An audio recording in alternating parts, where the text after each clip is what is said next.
మీరు బిఫోర్ క్రిస్టియనే కాబట్టి మీకు కూడా కొంచెం అవగాహన ఉంటుంది.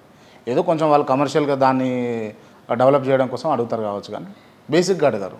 కానీ మీరు ఏ గుడికి పోయినా కూడా ఆల్మోస్ట్ ఆల్ అర్చనకు 21 రూపాయో 11 రూపాయలు 51 రూపాయి అయితే పెడతారు. టికెట్లు కూడా పెడతారు కొన్ని గుళ్ళలకు. దీన్ని మీరు ఎట్లా చూస్తారు? మీరు ఎప్పుడైనా చర్చికి వెళ్ళారా?